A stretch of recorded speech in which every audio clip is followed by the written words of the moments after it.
Hello दोस्तों, स्वागत है आप सभी का इस हमारे YouTube channel Om Prakash study centre पर। साथियों, मैं हूं ओम प्रकाश।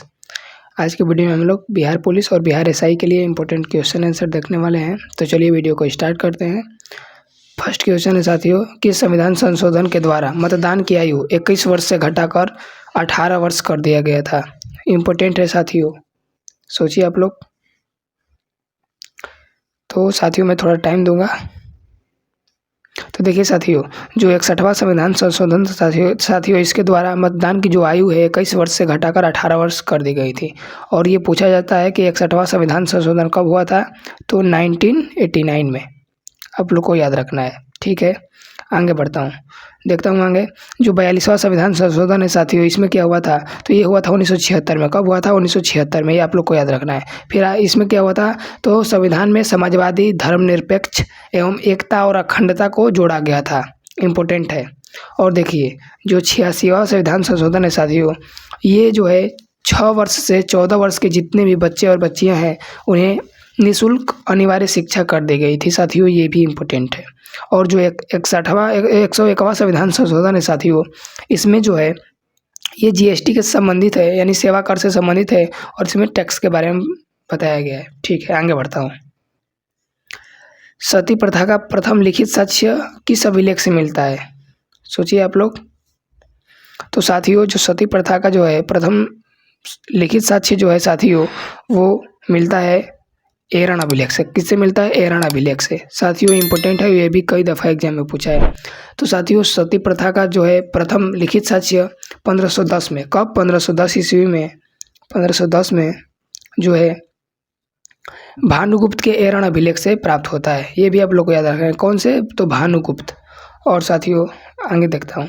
तो देखिए, और जो हाथी गुफा अभिलेख है साथियों, तो हाथी गुफा अभिलेख से मतलब सर्वप्रथम भारतवर्ष नाम का उल्लेख हाथी गुफा अभिलेख में प्राप्त हुआ है। ये भी इम्पोर्टेंट है, यानी कि सर्वप्रथम भारतवर्ष नाम का उल्लेख जो है वो किस अभिलेख से मिला है? तो हाथी गुफा अभिलेख से प्राप्त हुआ है, ठीक है। आगे जूनागढ़ अभिलेख। साथियों, जूनागढ़ अभिलेख का जो शासक था वो स्कंदगुप्त था। कौन था? स्कंदगुप्त। इम्पोर्टेंट है। और देखिए साथियों, और इसके बारे में बात की जाए तो समुद्रगुप्त था। और जो है आप लोग बता सकते हैं कि भारत का नेपोलियन किसे कहा जाता है? आप लोग कमेंट बॉक्स में बताइएगा। तो अब मैं आगे बढ़ता हूँ। विश्व स्वास्थ्य दिवस कब मनाया जाता है? इम्पोर्टेंट है और ये पूछता है। दिवस आप देखे होंगे बिहार एसआई एग्जाम में एक क्वेश्चन रहते हैं। विश्व स्वास्थ्य दिवस कब मनाया जाता है साथियों? देखिए, 1 दिसंबर को क्या मनाया जाता है? विश्व एड्स दिवस। क्या मनाया जाता है? विश्व एड्स दिवस। और ये किस HIV वायरस के कारण होता है? किसके कारण? HIV वायरस के कारण। एड्स का जो फुल फॉर्म होता है साथियों, एक्वायर्ड एमिनो डिफिशियंसी सिंड्रोम।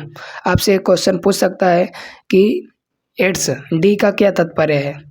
तो आप लोग को अगर याद होंगे तो एक्वायर्ड एमिनो डिफिशियंसी सिंड्रोम। और साथियों, ये गलत यौन संबंध से फैलता है, आप लोग जानते होंगे।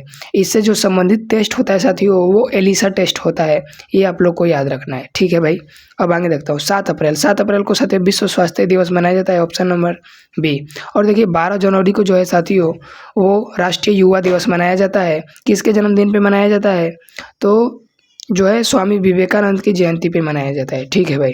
और अब वहीं आपसे पूछ जाए विश्व युवा दिवस, तो 12 अगस्त को मनाया जाता है साथियों। बहुत बड़ा मैं डिफरेंस बता रहा हूँ। 12 अगस्त को जो है साथियों विश्व युवा दिवस मनाया जाता है। और राष्ट्रीय युवा दिवस जो है 12 जनवरी को मनाया जाता है। 5 जून को क्या मनाया जाता है? 5 जून को विश्व पर्यावरण दिवस मनाया जाता है साथियों।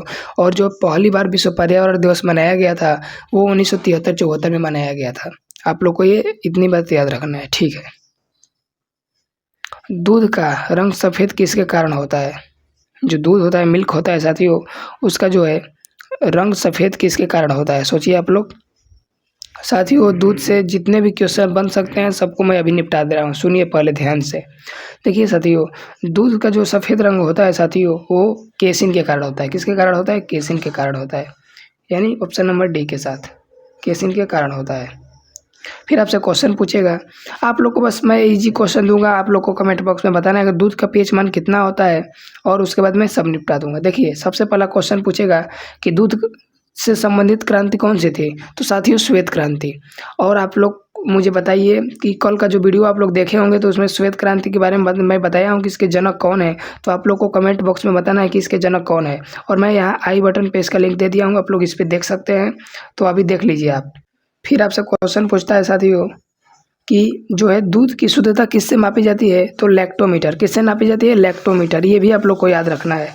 फिर देखिए दूध का जो सफ़ेद रंग होता है वो कैसीन के कारण होता है। आप लोग देखे होंगे दूध घी का जो रंग पीला होता है साथियों वो कैरोटीन के कारण होता है, ये भी इम्पोर्टेंट है साथियों। और दूध से दही जो है जमने का कारण क्या है, तो लैक्टोबैसिलस के कारण बनता है, ये भी इम्पोर्टेंट है साथियों। और देखिए दूध का उत्पादन में भारत का जो है स्थान विश्व में प्रथम है, फर्स्ट है, ये आप लोग को याद रखना है। दूध में पाई जाने वाली शर्करा जो है साथियों पूछा जाता है तो लैक्टोज है। और दूध खट्टा किसके कारण होता है, तो बैक्टीरिया के कारण होता है। और दूध से क्रीम निकालने में कौन सा बल लगता है, तो अपकेंद्रीय बल लगता है, ये भी इम्पोर्टेंट है साथियों। और साथियों ये एक और इम्पोर्टेंट है कि दूध में कौन सा विटामिन नहीं पाया जाता है साथियों, तो विटामिन सी नहीं पाया जाता है। ये आप लोग को इतनी बात याद रखना है, कोई भी आप दूध से संबंधित कोई भी क्वेश्चन का आंसर दे देंगे। आगे बढ़ता हूँ। हेनसांग भारत किस शासक के समय आया था साथियों, सोचिए आप लोग। हेनसांग जो है भारत किसके शासनकाल में आया था, तो साथियों इसका जो राइट आंसर होगा मेरे भाई वो होगा हर्षवर्धन के शासनकाल में। आप लोग को याद रखना है। देखिए जो हेनसांग सम्राट हर्षवर्धन के समय भारत आया था, इसने हर्ष को क्या कहा, तो शिलादित्य कहा। क्या कहा, शिलादित्य। साथियों ये भी इम्पोर्टेंट है, शिलादित्य। शिलादित्य की उपाधि दी, ठीक है। और इसे साथियों यात्रियों का राजकुमार कहा जाता है। आपसे क्वेश्चन पूछेगा साथियों कि यात्रियों का राजकुमार किसे कहा जाता है, तो हेनसांग को कहा जाता है। या पूछेगा आपसे क्वेश्चन कि शाक्य मुनि किसे कहा जाता है, तो हेनसांग को कहा जाता है। फिर आपसे क्वेश्चन पूछेगा नीति का पंडित किसे कहा जाता है, तो ये कहा जाता है हेनसांग को कहा जाता है। इतनी बात आप लोग को याद रखना है। वहीं चंद्रगुप्त द्वितीय के बारे में बात की जाए साथियों, तो इसके समय में भारत कौन आया था, तो फयान आया था, जो प्रथम चीनी यात्री था साथियों। इम्पोर्टेंट है, इतना बात आप लोग याद रखिएगा। फिर आपसे क्वेश्चन पूछता है कि जो है मौर्य वंश का संस्थापक कौन था, चंद्रगुप्त मौर्य था। अशोक का अन्य नाम क्या है, तो साथियों अशोक जो है का अन्य नाम क्या है, सोचिए आप लोग। इम्पोर्टेंट है साथियों और ये पूछा जाता है, तो देवान प्रिय। साथियों क्या है, देवान प्रिय, ठीक है। आगे बढ़ता हूँ।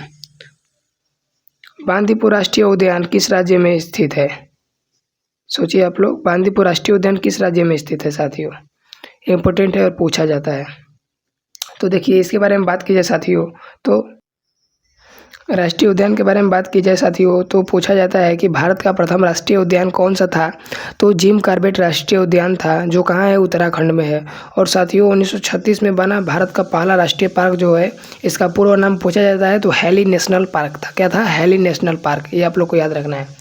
फिर आपसे पूछता है क्वेश्चन कि भारत का सबसे बड़े राष्ट्रीय उद्यान कौन सा है साथियों, तो हेमिस हाई राष्ट्रीय उद्यान है, जो कि लद्दाख में है। फिर आपसे क्वेश्चन पूछता है कि भारत का सबसे छोटा राष्ट्रीय उद्यान कौन सा है, तो साउथ बटन राष्ट्रीय उद्यान, जो कि कहाँ है, अंडमान निकोबार द्वीप समूह पे है। तो अब देखिए इसके बारे में बात की जाए बांदीपुर राष्ट्रीय उद्यान के बारे में, तो साथियों ये कर्नाटक में है। कहाँ है, कर्नाटक में। यहाँ के और सारे इंपॉर्टेंट हैं जो पूछे जाते हैं एग्जाम में साथियों, तो देखिए मैं उनको बता दूं।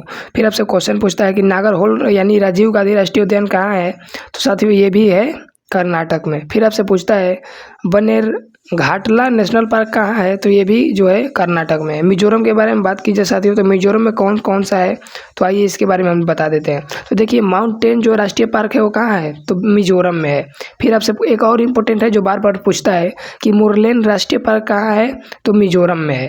फिर डम्फा अभ्यारण्य कहाँ है, तो ये भी मिजोरम में है साथियों। डम्फा वाला और इम्पोर्टेंट है। बिहार के बारे में बात की जाए मेरे भाई, तो बिहार में वाल्मीकि नेशनल पार्क है, जो बिहार का एकमात्र राष्ट्रीय पार्क है, नेशनल पार्क है। और वहीं पूछा जाए एक और विक्रमशिला गंगटिक डॉल्फिन सेंचुरी, ये भी कहाँ है, तो बिहार में है। और अरुणाचल प्रदेश के बारे में बात की जाए साथियों, तो मैं वहीं बताऊंगा जो बार बार पूछता है, तो जो है नामदफा राष्ट्रीय पार्क है साथियों, वो कहाँ है, अरुणाचल प्रदेश में। तो साथियों मैं आशा करता हूँ कि आप लोग को वीडियो पसंद आया होगा। पसंद आया होगा तो लाइक, सब्सक्राइब और शेयर करना ना भूलें। बहुत बहुत धन्यवाद।